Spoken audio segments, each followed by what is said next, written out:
Alam kong ginagamit na nila boss ang voice, a device used for detecting lies and for recording voices that we can use if we need it. My. Naughty Charles, hindi mo ba alam na girlfriend niya si Marga Smith? Hindi yan totoo.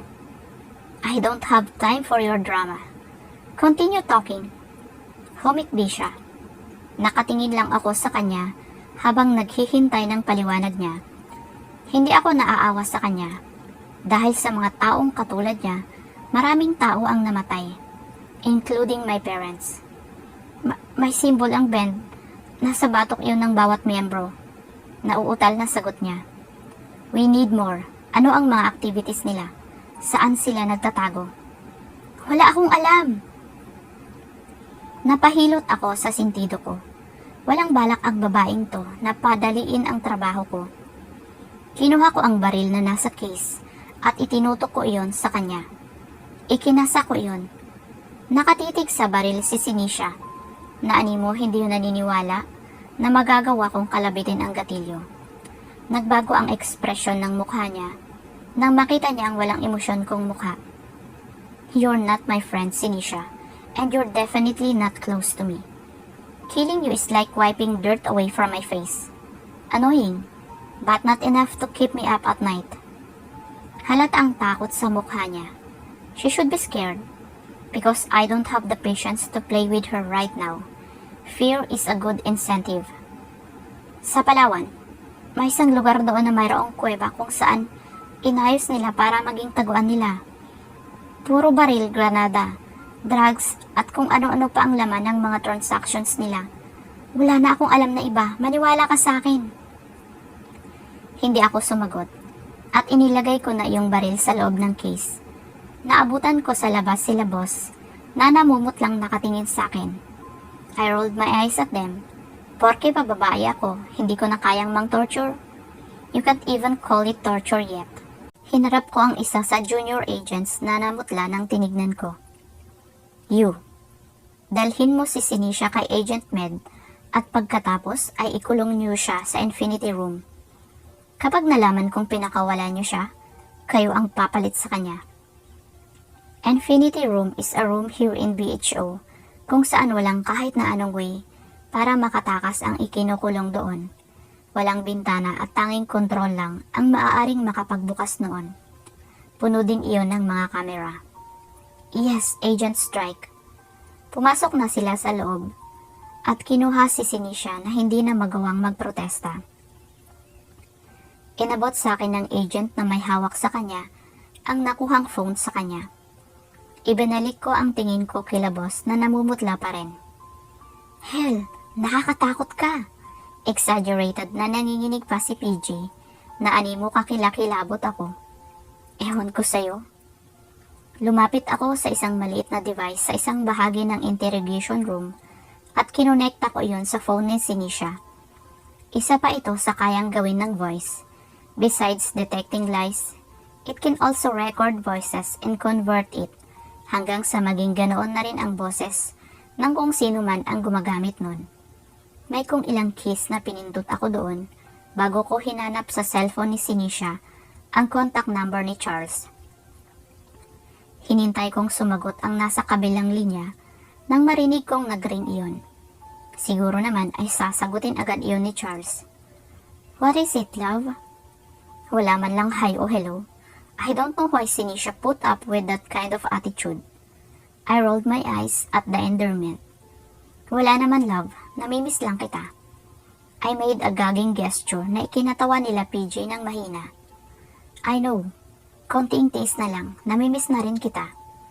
As if, kung hindi ko pa alam ay lagi niya lang kasama si Marga Smith.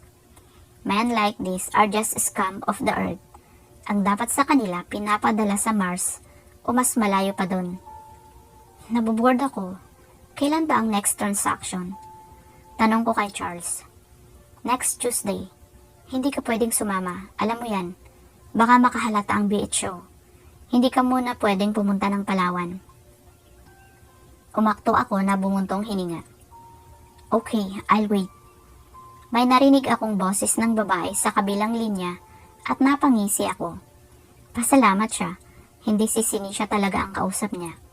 Kung hindi, ay baka pumalpak lahat ng plano nila. Never underestimate the power of an angry woman. Sino yun? Nilangkapan ko ng selos ang boses ko. Ha, wala. Tatawagan na lang kita mamaya. Napatingin ako sa phone nang biglang nawala sa linya si Charles. Nagkibit balikat ako.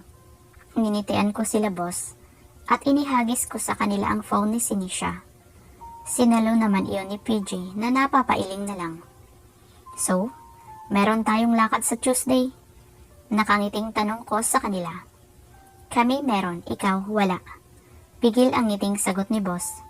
Nanlaki ang mga mata ko. What? Pero... Go home, Mishi. Kailangan mong bantayan si Dale. Kaya kailangan mo nang umuwi. Kami nang bahala tungkol sa mga transaksyon ng Bend. Matalim na tinignan ko sila na ikinatawa lang nila. Tinalikuran ko sila at naglakad na ako pales.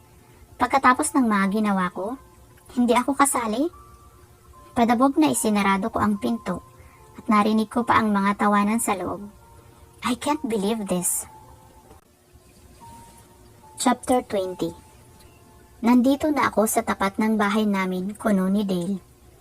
Gabi na akong nakarating dahil sa kakapilit ko sa kanila boss na isali ako sa plano para sa Tuesday. Pero wala pa rin, hindi daw pwede. Nakasimangot na pumasok ako sa loob. Masama pa rin ang loob ko dahil sinisipag akong magmisyon. Nasa faraway land kasi ang katamaran ko at nagbabakasyon. Meaning, sinisipag na ako. Sinalubong ako ng mga kawaksi na binati ko. Kawaksi talaga. Ipinilig ko ang ulo ko dahil nagsisimula na naman ako sa habit kong pagkausap sa sarili ko. Ganon siguro talaga ang mga genius at kapitapitagang katulad ko. Ipagbunyi ang pagiging conceited. Ipagbunyi. Tuloy-tuloy na pumasok na ako sa loob. Napakunot ang noo ko nang mapansin kong tahimik ang lugar. Parang wala din si Draco. Naglakad ako papunta sa taas at palingon-lingon ako. Imposible naman natulog na si Dale. Bakit? Gusto mo salubungin ka ng yakap? Usyosera kang brain ka ah. Kapag hindi ako nakapagpigil, papalitan kita ng brain na katulad ni kay Einstein. Umakyat na ako sa taas. Baka nandoon nga si Dale at natutulog na. Maybe sumasakit na naman ang ulo niya. Napapadalas na din kasi iyon dahil ilang beses ko na din siyang tinawagan at sinabi niya sa akin na panay-panay ang headache niya. Napatigil ako nang makapasok ako sa loob ng kwarto namin. Puro roses ang paligid at may mga petals pa sa sahig. Nakadim yung ilaw at may scented candles na nakasindi. Sa isang tabi ay nandoon si Dale at nagigitara.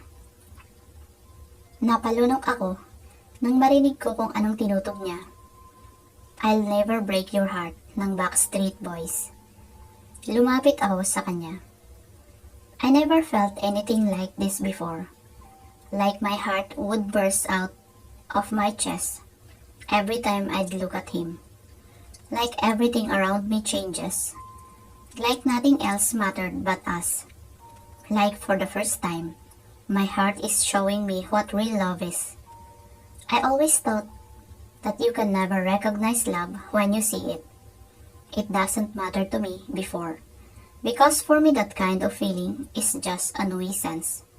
For me, it's not important whether or not I find love. Now I know what I'm missing all this time. Siguro nga, takot akong magmahal.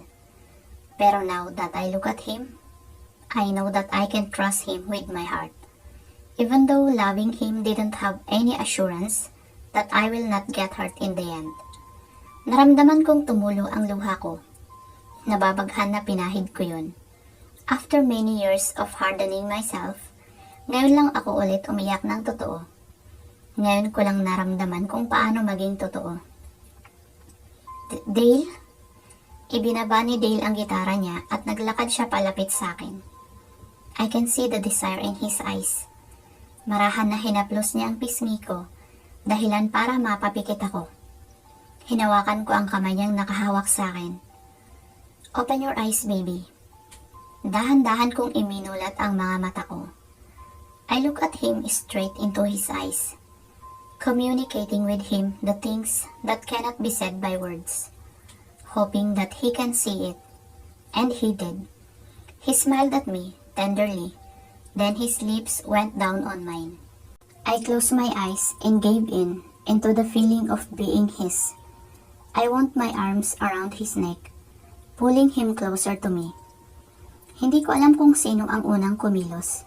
Basta ang alam ko lang ay naramdaman ko ang lamig ng paligid nang isa-isang nawala ang mga saplot ko sa katawan.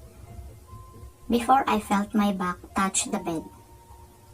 Whatever happened tonight, I know in my heart that I won't regret it. Being with Dale made me alive, and I want this to happen. I want to be in the world where there's no one else but us. Iminulat ko ang mga mata ko at tumingin kay Dale na nakatingin din sa akin. I smiled at him. There's no place in this world better than where I am now, with Dale. Somewhere where no one can reach us. A place where two hearts conquered everything. Chapter 21. Nakaunan ako sa dibdib ni Dale at tahimik na nakahiga lang kami. Nang matapos ang aming pag-iisa, hinawakan niya ang kamay ko at dinala iyon sa labi niya, dahilan para mapaangat ako ng tingin. This is your first time, mahina niyang sabi sa akin. Nanigas ako sa kinahihigaan ko. Nakalimutan ko na ang tungkol dun. Dale, kung hindi ka pa handa noon, maiintindihan ko naman. Masuyong bulong niya at hinaplos ang mukha ko. Kinagat ko ang ibabang labi ko at nag-iwas ng tingin. Hindi ko alam kung paano ko ipapaliwanag sa kanya nang hindi ko masasabi ang totoong dahilan. Bumuntong hininga ako at tumayo. Saan ka pupunta? Pilit ang ngiti na nilingon ko siya. Mag-shower lang ako. Tuluyan na akong tumayo at isa-isa kong pinulot ang mga damit ko. Nilingon ko si Dale nang maramdaman kong nakatingin siya sa akin. Ngumiti siya. That's a beautiful tattoo. Hindi na ako sumagot at pumasok na lang ako sa loob ng bathroom. Everything just keep on reminding me why I'm here with him.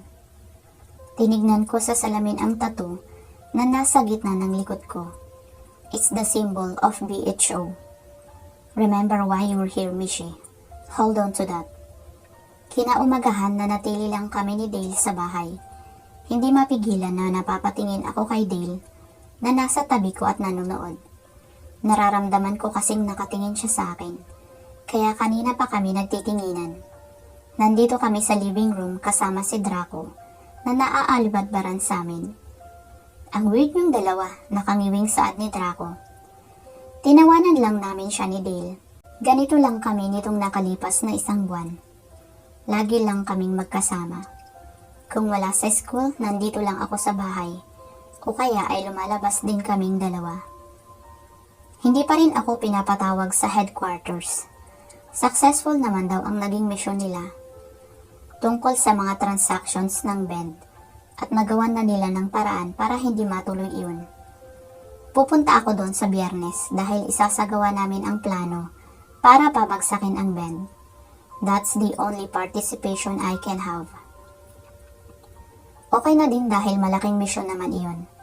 Wala din namang saysay ang ibang misyon kung hindi pagbagsak ng band ang mangyayari sa huli. Mag-asawa ka na din. Payo ni Dale kay Draco nang umiwi lang. Binilatan ko si Draco at yumakap na ulit ako kay Dale. Dale buried his face on my neck habang nanonood ako ng palabas sa TV na hindi ko alam kung bakit hindi ko maintindihan. Maybe because I hate telenovelas? Bored? Bulong sa akin ni Dale. Yep. How about some quality time upstairs? Napahagik-gik ako. Bago pa ako makasagot ay may kung anong ingay na akong narinig sa labas. Nakakunot ang noo na lumayo ako kay Dale at akmang tatayo na ako nang biglang bumukas ang pinto at iniluwa ang babaeng pamilyar sa akin. Marga Smith. Looks like you're having fun. Do you mind if I cut in? Naningkit ang mga mata ko habang nakatingin ako sa kanya. There's only one thing that you can describe this woman. Bitchy. Nilingon ko si Dale na nagtatakang nakatingin kay Marga. Your ex-girlfriend. Nanlaki ang mga mata ni Dale at pagkaraan ay tumango-tango na animo hindi pa rin maintindihan ang mga nangyayari. Nakatitig lang ako kay Dale. May dumaan na takot sa mga mata niya, then confusion.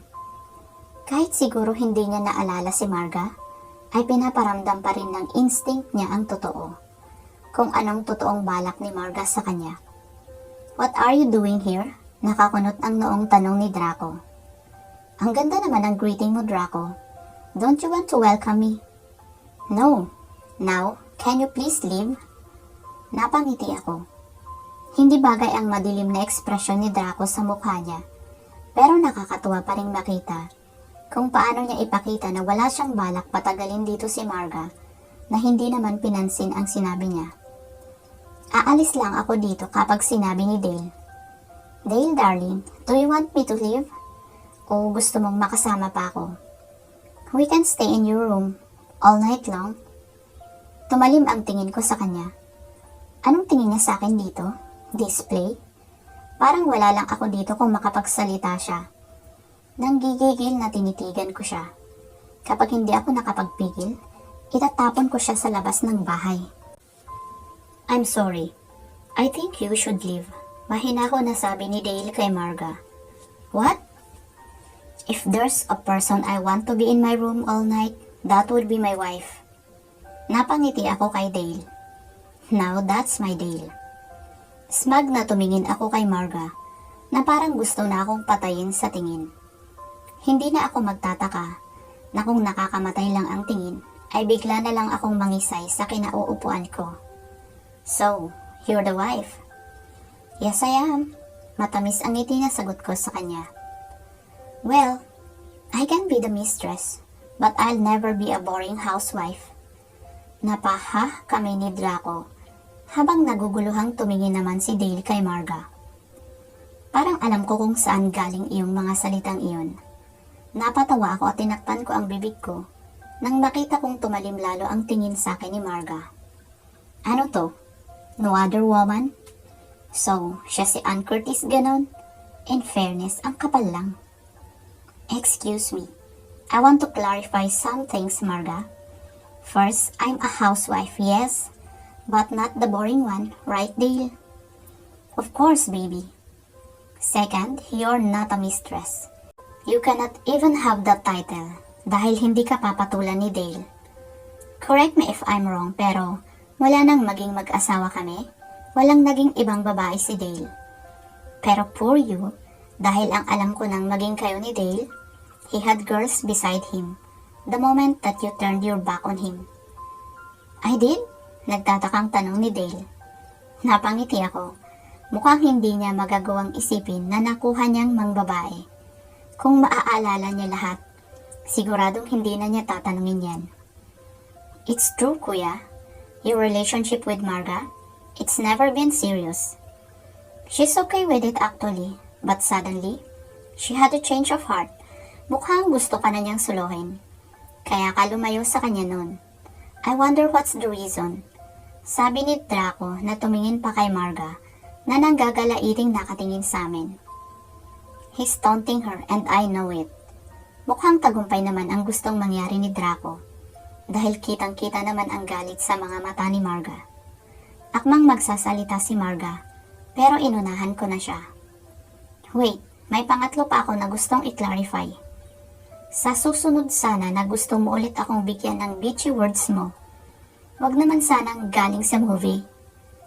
Makasuhan ka pa niyan ng plagiarism or something. Huminga ng malalim si Marga. Nawala na ang galit sa mukha niya at napalitan iyon ng pangamba. Napataas ang kilay ko sa pagbabago ng ekspresyon niya. Iisa lang naman ang dahilan kung bakit nandito siya at alam kong hindi iyon dahil kay Dale. Whatever. Ibalik niyo na lang ang memory card ko na kinuha sa akin ni Dale dati. I want it back. Hindi na siguro magawang ibalik ni Dale sa akin dahil nga sa nangyari sa kanya. Nawala ang ngiti sa labi ko. Damn it. Paano niya nalaman ang tungkol sa memory card? Sa pagkakaalala ko, si Dale lang ang nakakaalam nun. Maliban na lang kung nagawa ng maibigay ni Sanisha ang impormasyon na yun bago pa man siya nahuli. Anong memory card? Tanong ko sa kanya. Why the hell would I tell you? Like I would know what memory card you're talking about kung hindi mo sasabihin sa akin kung para saan yun. Huminga ng malalim si Marga. She started blabbering nonsense. It's nothing. Nirecord kasi ni Dale yung secret namin nung best friend ko sa magulang ko. Napagkatuwaan ni Dale na i-record yun ng palihim. I'll be doomed pag nalaman ni Mami yung sikreto ko. Baka nasa library ni Dale or sa kwarto. Hindi ko alam kung saan niya nilagay yun. Pero kailangan ko yun dahil akin naman yun in the first place. Sinubukan ko na yun hanapin sa bahay pero wala talaga. At paano mo naman nalaman na ni-record ka ni Dale? Ang sabi mo palihim so it means hindi mo alam. Just give me. Tinaasan ko siya ng kilay. Dahilan para magsimula siya ulit magpaliwanag. Dahil tinawagan niya ako at sinabi na alam niya ang sikreto ko, kaya nga namin pinlano yung...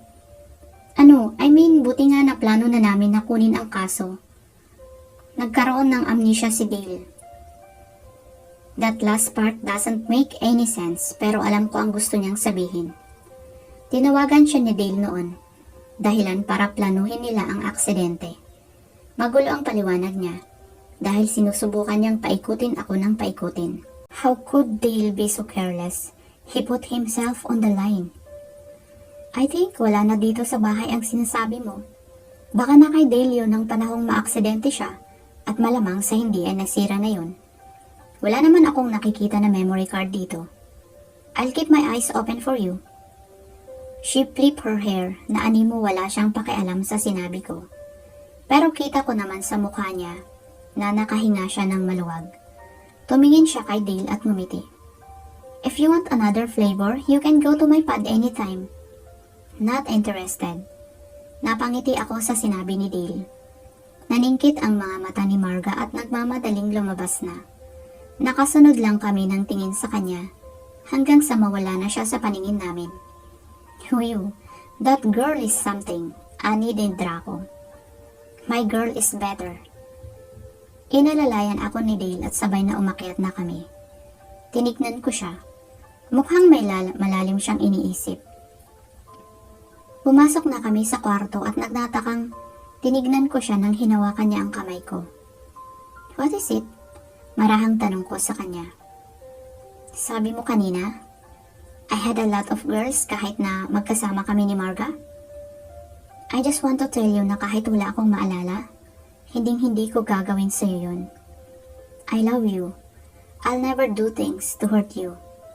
You're my everything. Kung may mas masasaktan man pag nasaktan ka, ako yun. You know I love you, Dale. Huwag mo nang intindihin si Marga. I will never do things to hurt you too. Not intentionally. 'Cause maybe someday, you might hate me for lying to you. My lies will hurt you, but it's never been my intention. I just want to protect you. But even when the time comes we have to part ways, nothing will change for me. You'll always be the man I love. Pero sa isip ko na lang nasabi ang mga salitang ito. Chapter 22. Maaga akong umalis ng bahay.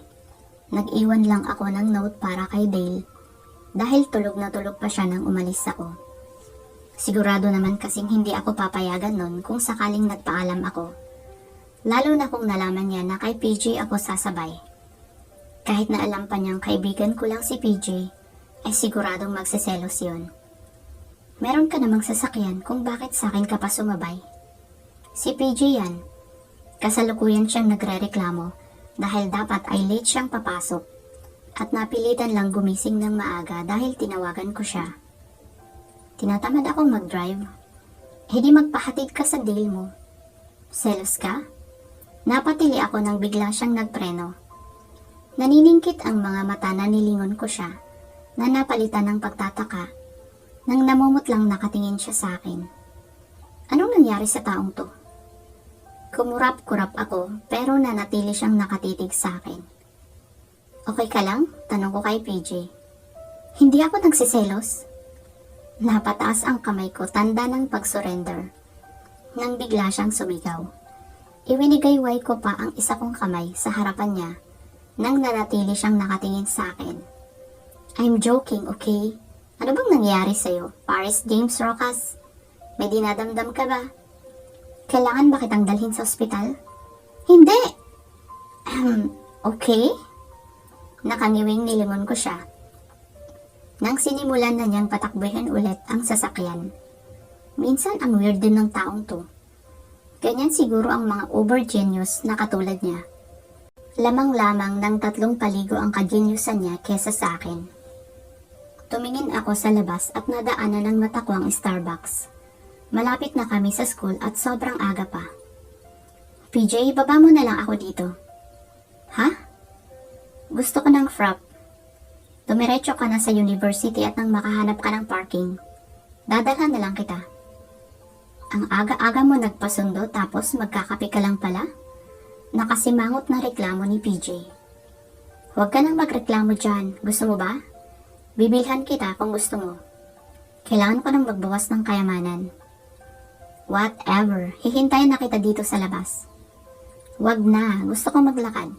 Malapit lang naman dito ang university.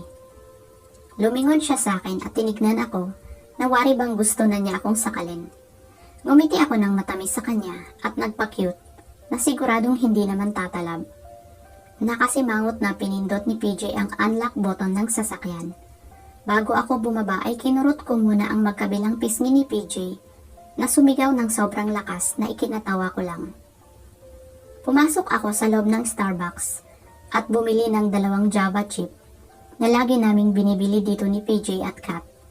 Ako lang naman ang nag-e-enjoy kapag pumupunta kami dito dahil hindi naman sila mahilig sa kape at ginagaya lang nila kung ano ang bilhin ko. Wala sa sariling lumabas ako at naglakad-lakad habang iniinom ko ang frap ko. Marami kasi akong iniisip about kay Dale, kay Marga, sa blend at sa ginagawa kong pagpapanggap. Mahal niya ako, mahal ko siya. But is it strong enough to keep us together until the end? Can the lies be forgotten because of love? Napakunot ang noo ko nang biglang humangin ng malakas. Ibang klaseng lamig ang naramdaman ko. I find it weird kapag nararamdaman ko ang hangin na ganito. Kadalasan kasi kapag nangyayari ito, ay may pangyayaring masama sa akin o kay kuya. Bigla akong napatigil. Si kuya. Nagmamadaling kinuha ko ang cellphone ko sa bag ko at hinanap ko ang numero ni kuya. If I'm correct, baka nasa HQ na siya ngayon o papunta pa lang. Sagutin mo kuya, please be okay.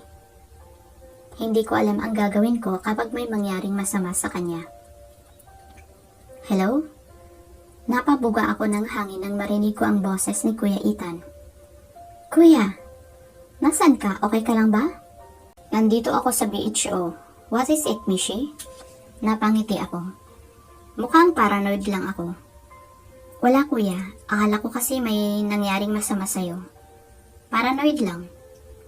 Napatigil ako sa pagsasalita nang makarinig ako ng malakas na langit-ngit ng sasakyan. May huminto na van sa harapan ko. Nagpalingon-lingon ako at nakita kong wala pang masyadong tao dahil maaga pa.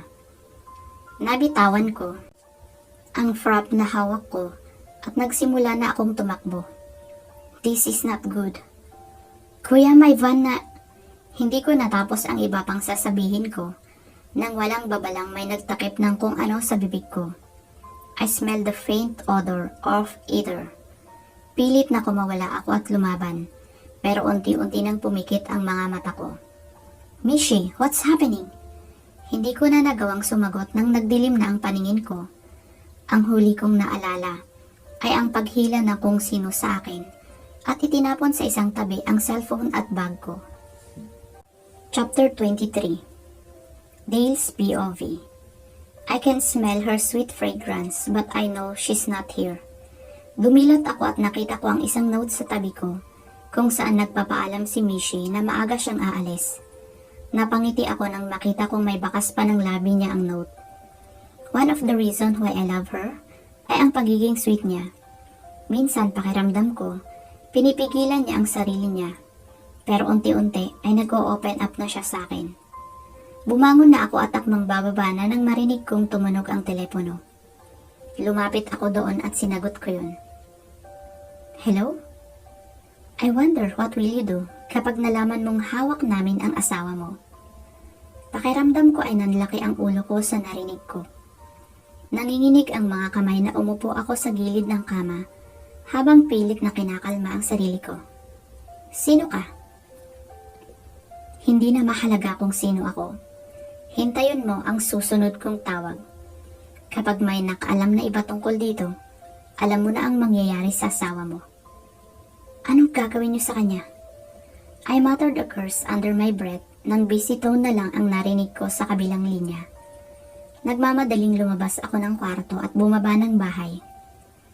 Hindi ko alam ang gagawin ko, pero hindi pwedeng pabayaan ko na lang si Mishi. Dale? Nag-angat ako ng tingin. Si Ethan. Seryosong seryoso ang mukha niya at malakas ang kutob ko na alam na niya ang nangyari kay Mishi. Nang hihina na napaupo ako, hindi ko na alam ang gagawin ko. I need to do something. You will, but without risking yourself. Pareho tayong hindi mapapatawad ni Mishi kapag may nangyaring masama sa'yo. Tahimik na tumango lang ako. Kahit ano gagawin ko para lang maibalik si Mishi. I'll even cut my own arm and claw my heart out if that's the only way to save her. I'll do anything. Anything. Ethan's POV. Nasa living room lang ng bahay namin si Mishi. Si Dale kung saan nakikita ko siya sa isa sa mga monitor na palakad-lakad sa sala. Sinabihan ko siyang maghintay doon at abangan ang tawag ng kidnapper kung sakaling tumawag ulit. Kinonekta namin ang telepono niya sa bahay niya sa isang safe phone dito. Alam ko kung ano ang nararamdaman niya. Alam kong natatakot siya para kay Mishi dahil ganon din ang nararamdaman ko. Tumawag ang mga kumuha kay Mishi kanina at sinabing makipagkita si Dale mamayang alas 12 ng madaling araw sa university ni Mishi. Of course, hindi nila sinabi kung saan ang totoong location nila. Sinubukan na namin ni PJ na buksan ang tracker ni Mishi pero hindi namin magawa. Si Mishi lang ang tanging makakapagbukas ng tracker na nasa bracelet niya. Patuloy din ang pagmumonitor namin sa mga sasakyan na katulad ng van na sinabi sa amin ng witness. Nakuha din ang plate number, pero nalaman naming peke ang ginamit na plate number. Damn it! May paraan pa tayong pwedeng gawin, but it might take a while and we don't have that liberty. Hanggang alas 12 lang ang ibinigay sa atin na oras. Basag ni PJ sa katahimikan. Nasa HQ siya ng BHO at kasalukuyang kausap ko sa screen na nandito sa mini control room. Hindi ko naman pwedeng dalhin sa headquarters si Dale, kaya dito ko siya dinala kung saan alam kong hindi niya ako matatakasan kapag naisipan niyang mag-isang kumilos. Iisa lang ang naiisip kong maaaring gumawa nito. Ang Bend. Chapter 24. Mishi's POV. I ache all over. My head hurts and I can't feel my arms. Iyon ang mga bagay na rumihistro sa utak ko nang unti-unti akong nagkaroon ng malay. Iminulat ko ang mga mata ko at ikinurap ko iyon nang wala pa akong masyadong makita. Madilim ang kinaroroonan ko. Iginalaw ko ang katawan ko at napasinghap ako nang maramdaman kong wala akong tinutungtungan. Nakatali ang mga kamay ko at nakaangat ako mula sa sahig. Rason kung bakit walang maramdaman ang mga kamay ko. Sa mga braso ko lang kasi nakadepende ang buong bigat ko. Napatingin ako sa pintuan nang biglang may pumasok. Binuksan niya ang ilaw. Napakunot ang noo ko nang makita ko ang kabuuan ng taong pumasok. Lalaki siya at malaking tao. And no, hindi ko siya kilala. Huwag mo nang isipin kung sino ako. Dahil hindi mo ako kilala. Iisa lang naman ang pakay ko at iyon ay burahin sa mundo ang asawa mo. Pinaningkitan ko siya ng mata. Sa tingin niya ba papayag ako sa gusto niya?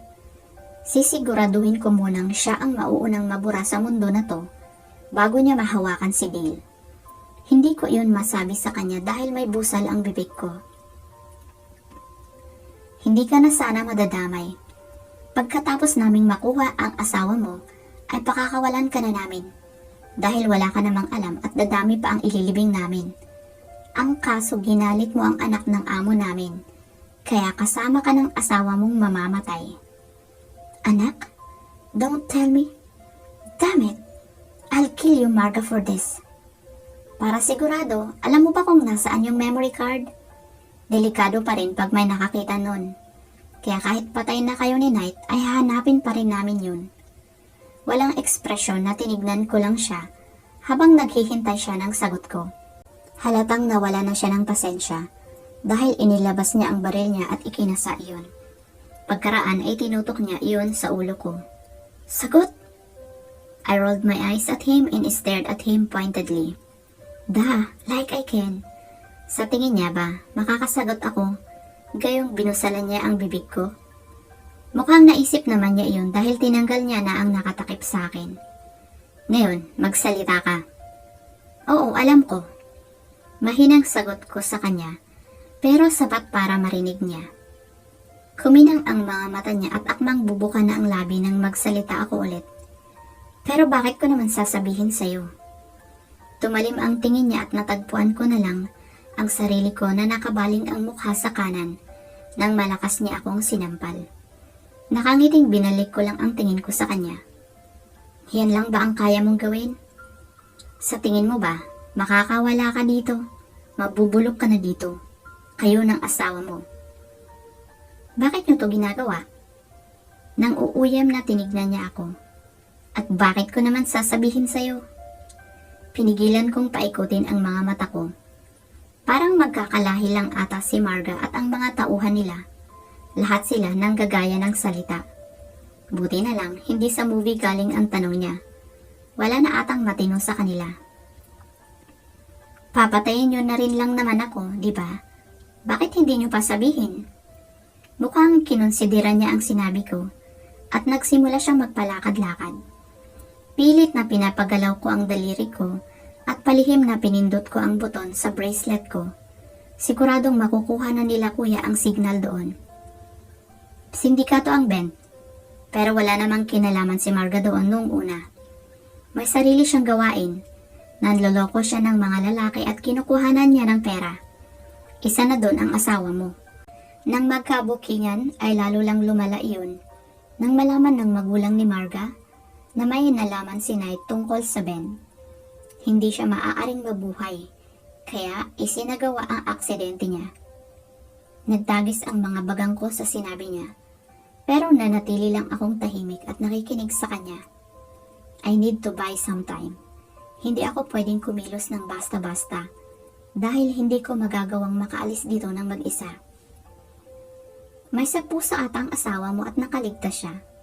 Kahit na wala siyang naaalala, kailangan pa rin namin ang memory card dahil matibay na ebidensya yun laban sa Ben.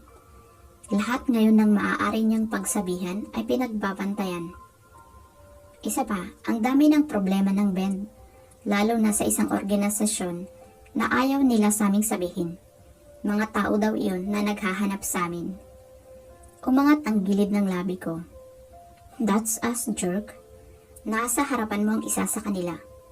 Nasa harapan mo ang taong bubura sa'yo sa mundo. Napaangat ang ulo ko nang makarinig ako ng malakas na langit-ngitan ng mga sasakyan.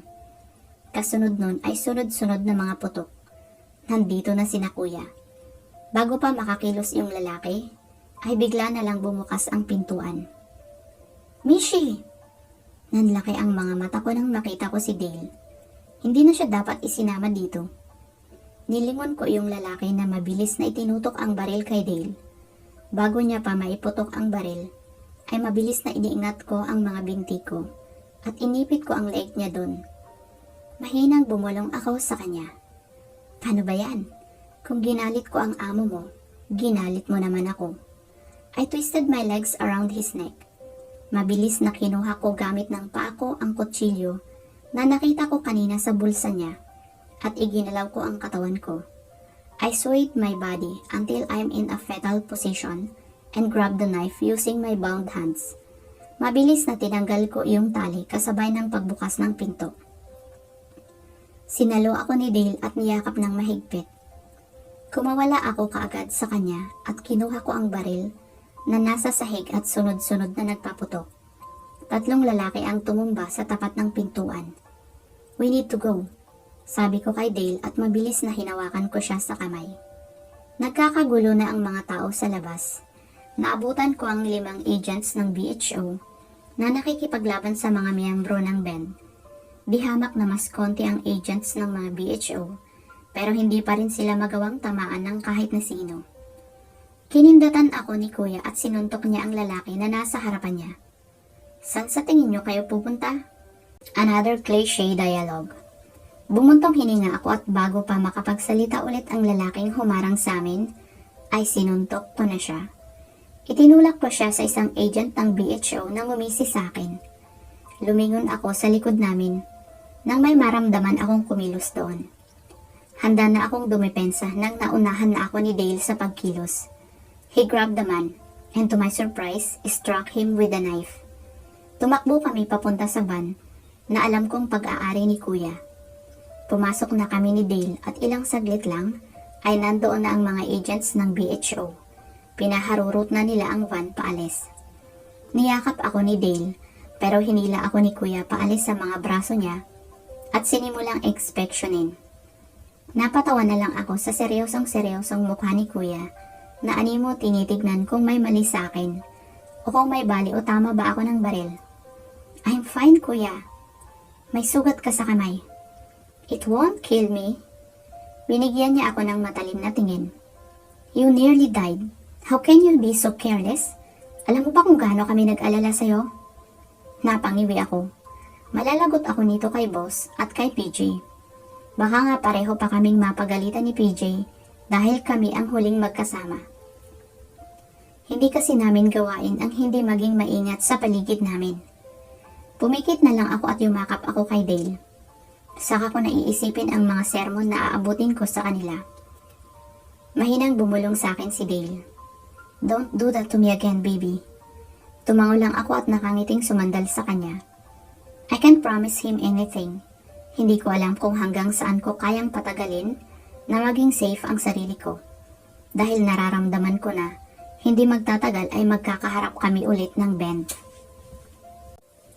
Chapter 25. Napapailing na sinunod ko na lang si Dale. Kinabukasan kasi ng nangyaring pagdakip sa akin, ay nag-aya siya na pumunta daw kami dito sa Tagaytay. Hindi ko naman siya masisisi kung gusto niya munang umalis ng Manila. I know this is too much for him. Ano namang gagawin natin dito? Horseback riding? Tanong ko kay Dale na nasa tabi ko at nakaakbay sa akin habang naglalakad kami. Maybe, but for now, bisitahin muna natin ang tutuluyan natin. I rolled my eyes at him nang marinig ko ang kapilyuhan sa tono ng boses niya. Ngiti-ngiti naman na kinindatan niya ako. Mishi? Kailan mo sasabihin sa akin birthday mo ngayon? Nanigas ako sa kinatatayuan ko. Nilingon ko si Dale na nakataas ang kilay na tinignan ako. I sighed. Siguradong kung hindi si PJ ay si Kuya Ethan ang pinagtanungan niya. Ayoko pa namang mag-celebrate ng birthday ko dahil pakiramdam ko wala namang pinagkaiba iyon sa ibang araw. At paano mo naman nalaman? Tanong ko sa kanya. Secret. Basta, magse-celebrate tayo ngayon. Nagkibit balikat ako. Wala naman akong magagawa kapag ginusto na ni Dale. Mas mapilit pa yan kesa sa akin. Wala din naman sigurong masama kung mag-celebrate ako ngayon. For a change. Pinagtitinginan kami nang makapasok kami sa hotel. Scratch that. Pinagtitinginan kami dahil kay Dale. Since karamihan sa mga nandito sa lobby ay kababaihan. Kumunot ang noo ko. Bago pa ako makapagsalita ay hinalikan na ni Dale ang sentido ko. I love you. Napangiti ako. Hindi ko nga pala kailangang magselos. It's a good thing Dale is always here to reassure me. Tumuloy na kami sa elevator at pagkaraan ay nasa tapat na kami ng hotel room na tutuluyan namin.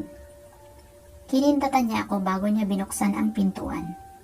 Nagtatakang pumasok ako at tinignan ko kung anong meron doon. Nanlaki ang mga mata ko nang makita kong may candlelight dinner sa balcony. Doon at pati na ang kama ay sinabuyan ng petals ng roses. Dale, I know you're stressed out these past few days. Hindi ko alam kung paano. Pero alam kong marami kang iniisip. Idagdag pa ang nangyari kahapon. What I'll do might bother you more but I want to risk it. Dahil ilang araw ko na rin tong pinag-iisipan. Nakatingin lang ako sa kanya. Seryoso ang ekspresyon niya at may nakikita din akong kaba sa kanya na hindi ko maintindihan. Hinawakan niya ang kamay ko at binigyan iyon ng magaang halik. Dale? Marry me, Mishi? Napasinghap ako sa sinabi niya. Titig na titig siya sa mga mata ko. Nawari bang inaarok ang nararamdaman ko. Napalunok ako nang makita kong may inilabas siya sa bulsa niya. Umatras ako pero pinigilan niya ako. Dale, kasal na tayo. I want to do it again. Pakiramdam ko nanlamig ang buong katawan ko. I never thought of marriage before. I don't want to be married. It's the same reason kung bakit ayokong kunin ang misyon na ito noon. Dahil kailangan kong magpanggap na ikinasal na ako. I always love my freedom. Hindi ko gusto ang pinipigilan ako sa mga bagay na gusto kong gawin. Alam ko sa sarili ko noon na baka hindi ko kayanin ang kaakibat na responsibilidad ng salitang kasal. My freedom is one of the few things I love about my life. Hindi ba pwedeng hintayin muna natin na makatapos ako? The marriage can wait, but I want to be officially engaged to you. Binuksan ni Dale ang kahita at napatitig ako roon. Kinuha niya ang singsing na naroon at akmang isusuot na iyon sa kamay ko nang ikinuyom ko iyon. Napaangat ang ulo ni Dale para tignan ako na may halong pagtataka. What brought this on, Dale? Hindi kita maintindihan. I want to marry you. Isn't that a good reason? What brought this on? Mishi. Tumalikod ako sa kanya pero pinigilan niya ako. May iba akong nararamdaman at hindi ko gusto ang pakiramdam na yun. Sinalubong ko ng tingin si Dale. Answer me, Dale. I want to marry you and anyway. We're living in the same roof. Hindi ba tama lang naman na magpakasal tayo? Dahan-dahang kinalas ko ang pagkakahawak niya sa akin habang hindi makapaniwala na nakatingin ako sa kanya. He speaks like we're not married. Like he knows we're not. And at that exact moment, alam kong may nagbago. May nagbago sa kanya. Mishi, tell me, Dale Edwin Knight, kailan pa bumalik ang alaala mo? Pain lashed through my heart nang makita ko ang takot sa mga mata niya. Humakbang siya palapit sa akin pero lumayo lang ako. Let me explain, baby. I'm sorry, Dale, for lying to you. Mishi, hindi ko naman iniisip yun. I love you. Hell, it's the first time I ever told anyone those words. I don't care if you lied. Alam kong meron kang rason. Kung hindi ka pa handang sabihin sa akin, wala namang problema. Maghihintay ako. Nakatingin lang ako sa kanya. Naramdaman ko ang masaganang pagdaloy ng mga luha ko dahil alam ko na hindi pwede. Hindi maaaring maging kami. No, Dale, I'm not good for you. I'll never be good for you. Tumalikod ako sa kanya at nagmamadaling lumabas patungo sa elevator. I saw the pain in his eyes. Nang sumarado na ang pinto ng elevator bago niya pa iyon mapigilan. This is the right thing to do. He'll forget about me someday, and he will have a safe and happy life with the woman who can give him everything. Someone who can comfort him and stay in his arms. Not someone like me. Masasaktan lang siya at mapapahamak kapag kasama ko. I risked my heart when I learned to love him. I risked my heart, despite the fact that I know, deep inside me, that I will just walk away with a broken heart. Kinuha ko ang phone ko sa shoulder bag ko at hinanap ang number ni boss. Sumandal ako at tumingala para pigilan ang hindi maampat na luha ko. Mishi? My cover was blown. Nakakaalala na si Dale. Are you okay? Pagak na tumawa ako. Why wouldn't I? Hindi naman siya mahalaga sa akin. Just another client. Send someone to guard him. I'm done with him. I can feel the pain in my heart because of the lie. Heaven knows how much I want to be with him, to be the right woman for him. But I can't change who I am. Kontento na ako sa buhay na meron ako noon. But now I want more. I want something that I can easily have, but I need to stop myself reaching for it. I can't be selfish when it comes to him. I cannot keep him with me, when the only way for him to be safe is to be away from me. Lumabas na ako sa elevator at walang lingon-lingon. Nanilisan ko na ang hotel. This is just another chapter in my life. No matter how happy the previous chapters I had with him, I still need to keep on reading and move on. I'm glad that Dale still loves me after everything. Kahit na nagsinungaling ako sa kanya, tinanggap niya pa rin ako. But like everything else in this world, he too will soon learn to forget. Someday, I will fade in his memories. I don't want to put him between myself and what's chasing after me. I can't give him the life a woman should give to a man she loves. This is all I can do for him. To let him go. I dreamed too much. Now it's time for me to wake up. It's time to pull myself out of his life. I will never forget him. Never. It's better this way. Chapter 26. Hindi ko alam kung bakit dito ako napadpad. Siguro masokista ako. Inilibot ko ang paningin ko sa lumang gusali na wala man lang nakaisip linisin. Katulad pa rin siya ng dati. Nangingitim na ang ibang parte ng lugar dahil sa pagsabog na naganap dito noon. Nandito ako sa David's agency kung saan nagtatrabaho ang mga magulang ko noon, kung saan namatay ang parents namin ni Kuya, kung saan kahit katawan man lang nila ay hindi na namin nakita. Naglalakad ako sa hallway habang inaalala ko ang mga ngiti ng mga agents kapag nakikita kami noon ni Kuya, kung paano kami salubungin ng yakap nila Mami at Daddy. Ang ngiti ni Tito William kapag nakikita kami. Ang aga silang kinuha sa amin. Dati, lagi silang nandyan para i-comfort kami ni Kuya. Pero ngayon, hindi na nilang magagawa iyon. Hindi ko alam kung bakit kami pa ang nawalan. I was too young to learn how unfair life is. Bakit ba hindi na lang pwedeng maging saya? I keep on loving and treasuring them, pero iniiwan lang nila ako. Mishi, napaangat ako ng tingin. May naramdaman akong pamilyar na mga braso na yumakap sa akin. Hindi ko na napigilan ang mga luha sa pagtulo mula sa mga mata ko. Kuya, you don't need to do this, Mishi. Alam ko ang ibig niyang sabihin, na hindi ko naman kailangang iwan si Dale. Sa lahat ng tao, alam kong alam ni Kuya ang pinagdaraanan ko. Dahil minsan niya na rin itong ginawa. Minsan na rin niyang sinaktan ang sarili niya para protektahan ang taong mahalaga sa kanya.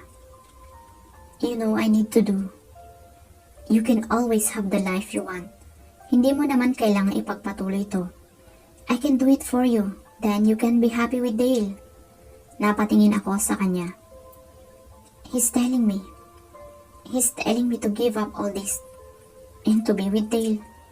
Napailing ako at pinunasan ko ang mga luha ko. No, I can't do that.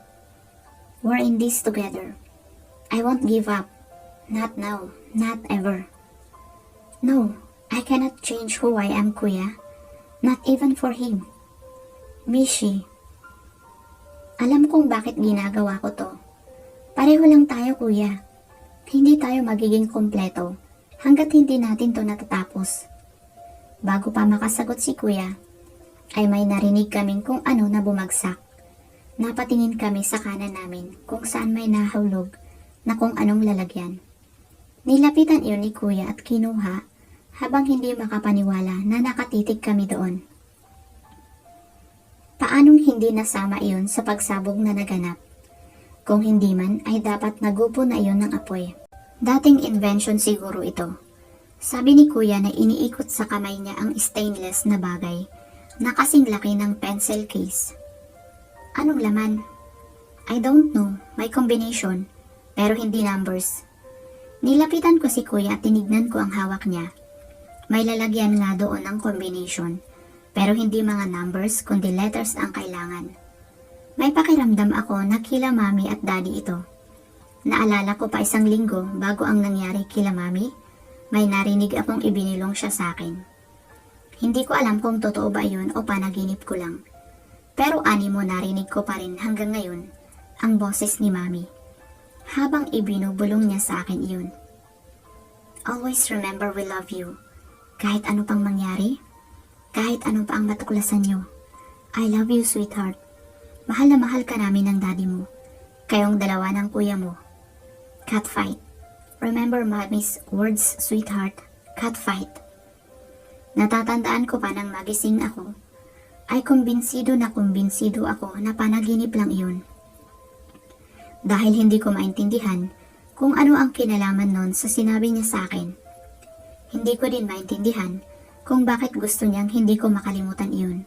Pareho kami ni kuya na hindi na lang pinansin iyon nang sinabi ko sa kanya. At nang malaman namin, may binulong din na ganun sa kanya si mami nang pagtulog na siya. Napakurap na bumalik ako sa realidad. Kinuha ko ang box kay kuya at inilagay ko doon ang salitang catfight. Sabay na naglaglag ang panga namin ni kuya nang bumukas iyon. Shit, anas ni kuya. May letter doon at 2 itim na card na parang credit card. Kung ano man ito ay siguradong importante. Dahil itinago pa ni mami at daddy. Inilagay ko iyon sa bulsa ko at sinibulan kong basahin ang letter. If anyone is reading this, it means my husband and I are already gone. The black card in this box is very important. At mahalaga na hindi ito mapa sa kamay ng Ben. If my children is reading this, I know na hinahanap nyo ang dahilan kung bakit kami maagang nawala. Be careful, my little angels. Your daddy and I love you very much. Hindi namin kayo gustong iwan, pero kailangan naming panagutan ang problema na kami naman ang gumawa. I hope you forgive me sa susunod kong sasabihin. Before I met your daddy, asawa ako ni William. I have a son and 3 little girls. Triplets. I'm sorry that we kept this from you too, but we decided it's for the better. I love William, but I also love your father. My only regret is not being there for you all anymore. I regret that I have to leave you, for good. I can't believe this. Mahinang sabi ni Kuya Ethan, na bahagya pang pumiyok ang boses. Hindi ko alam kung isa na naman itong problema.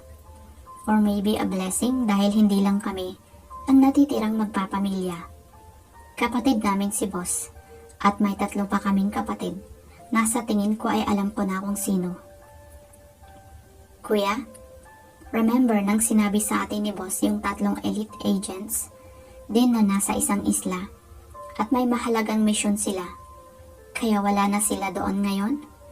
Pinilit natin si boss na sabihin sa atin kung sino ang 3 yun. Pero confidential kaya hindi niya sa atin ipinaalam. You think that's the triplets our mother was talking about? Tumango ako. It must be. Napatingin ako kay kuya nang makita kong nagdilim ang mukha niya. Hinila niya ako at isinakay sa kotse at mabilis na pinaharurot niya iyon. Tahimik na tumingin lang ako sa bintana.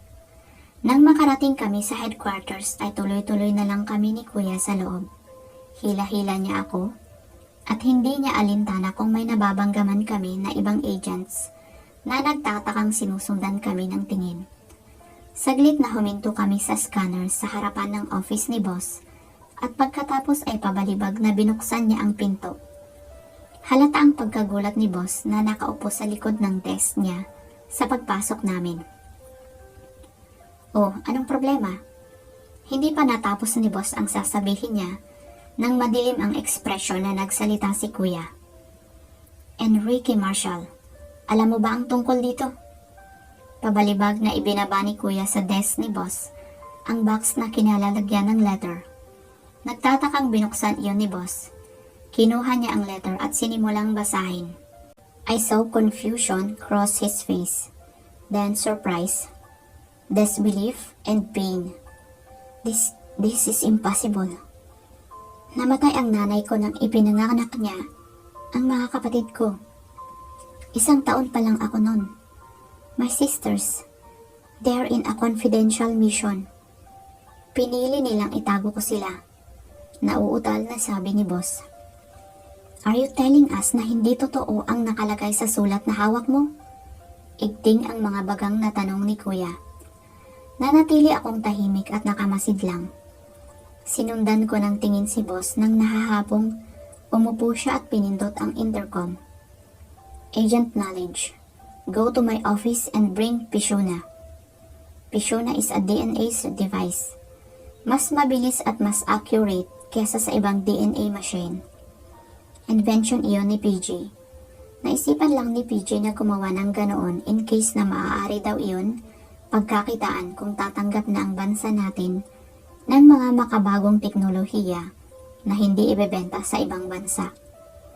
Pagkaraan lang ng ilang sandali ay pumasok na si PJ na may tulak-tulak na itim na machine. Inikot niya ang paningin sa aming tatlo at bumakas sa mukha niya ang pagtataka nang makitang seryoso kaming lahat. Anong meron? Tanong ni PJ na sa akin nakatingin. Kunan mo kaming tatlo ng DNA, sagot ko sa kanya. Nanlaki ang mga mata niya. Is this some kind of joke? Umiling ako. Tumahimik siya at hindi na nagtanong kahit na alam kong marami siyang gustong itanong sa amin. Isinagawa na niya ang DNA at pagkatapos nun ay tahimik na umupo siya sa isang tabi habang hinihintay namin ang result. Walang umiimik sa amin at nakikiramdam lang kami sa isa't isa. Napapatingin sa akin si PJ na mukhang nahalata ang pamamaga ng mga mata ko. Lumapit siya sa akin at hinila ako paupo sa sofa. I bit my lower lip to keep me from crying. Bumuntong hininga siya at hinila ako hanggang sa nakakulong na ako sa mga braso niya. I buried my face in his chest, seeking for comfort. Napaangat ako ng tingin nang biglang tumunog ang Barbie girl ng Aqua. Tinaasan ko ng kilay si PJ na napakamot sa ulo niya. Lumapit siya sa DNA device na kasalukuyang tumutunog while muttering under his breath about something like, that bratty cat, pinakialaman na naman si Pishonia. Pakiramdam ko kumakabog ang dibdib ko nang may kung anong tinignan doon si PJ. Nakita ko ang panlalaki ng mga mata niya at napatingin siya sa amin. What is it? Marahang tanong ko sa kanya. I don't know how, but it matched. Chapter 27. Buhay nga naman. Kuya and I just found ourselves in a major drastic change. Pakiramdam ko pinaglalaruan kami ng kapalaran. Ilang taong inisip namin ni Kuya na wala na kaming ibang pamilya. Yun pala ay may mga natitira pa kaming pamilya na nasa malapit lang. The metal they used in this container was very rare. Masyadong matibay. Kaya hindi nasira nang sumabog ang lugar na iyon. Paliwanag ni PJ sa amin. Siya lang at ako ang nag-uusap habang tulala pa rin ang dalawa. Inuusisa ni PJ ang container kung saan nakalagay ang letter. At manghang-mangha na iniikot-ikot iyon sa kamay niya. Iba yung picture ni Mami sa nag-iisang picture na ibinigay sa akin ni Daddy. Napatingin ako kay boss na ngayon lang nagsalita. Nanginginig ang boses niya at halata ang pagkabigla sa mukha niya. Nandoon din ang betrayal. Hindi ko siya masisisi dahil all these years nagsinungaling sa kanya ang father niya. Maaaring iba talaga ang ipinakita sa'yo. Pabulong na sabi ko. Kinuha niya ang nag-iisang picture ng nanay niya na naka-frame at nakalagay sa ibabaw ng mesa niya. Inikot niya iyon at binuksan. Narinig ko ang paghugot niya ng hininga, kasabay ng paghila niya ng isang papel na nakaipit doon. Lumapit ako sa kanya at hinawakan ko ang kamay niya at sinabayan ko siya sa pagbasa. Son, if you're reading this, it means I'm no longer around to tell you everything. I lied about a lot of things, like about your mother. I told you that she died after giving birth of your sisters, but that isn't the truth. I know you know your Tita Michelle. She's your mother's son. Tinago namin lahat ng ito dahil hindi na namin ginusto na magulo ang buhay ng mga anak ni Michelle kay Michael. Michael knows about this. Wala namang problema sa kanya. I think he's the most understanding person I've ever met. I really love you, son, and I'm gonna miss you. Take care of your sisters and your brother.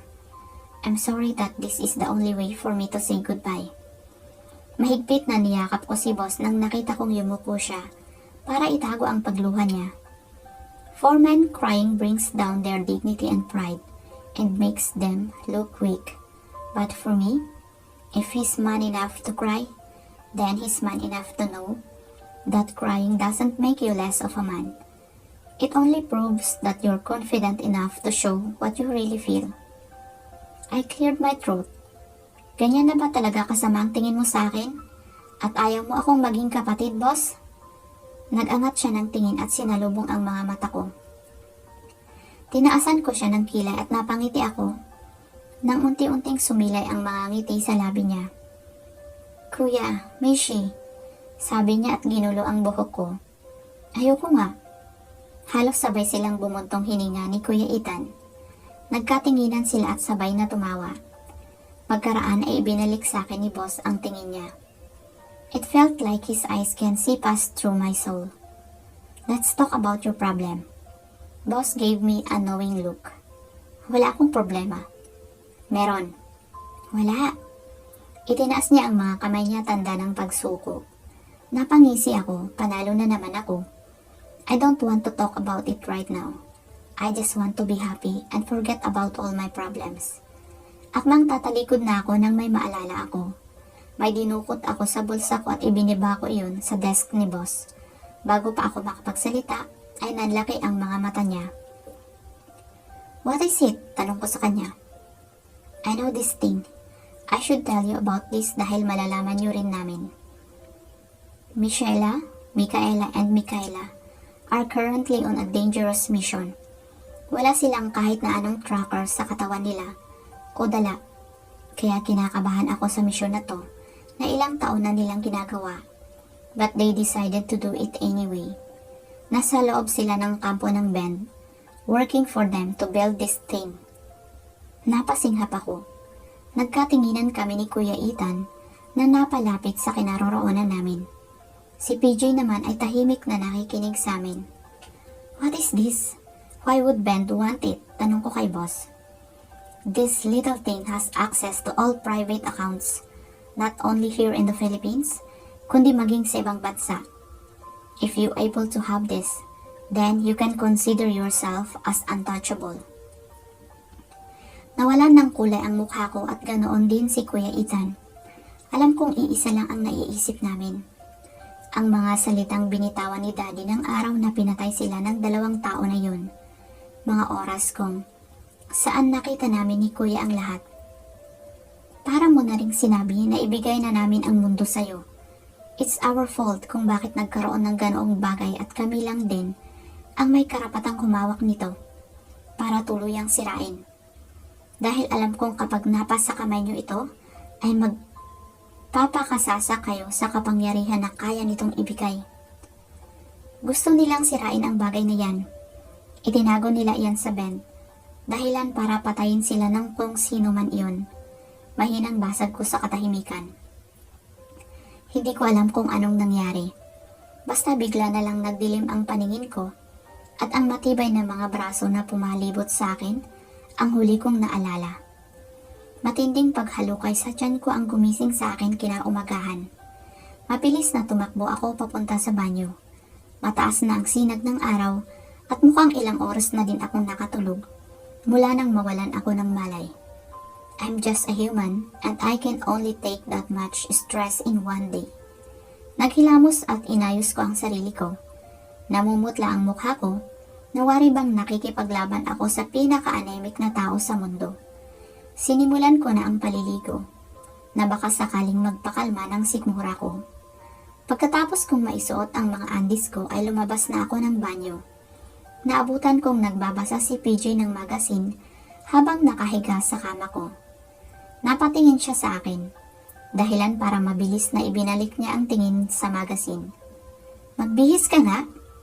I rolled my eyes. Ikaw tong basta pasok ng pasok. Itinali ko ang buhok ko at kinuha ko mula sa closet ang training clothes ng BHO. Black sports bra and tights iyon. Nagbihis ako sa harapan ni PJ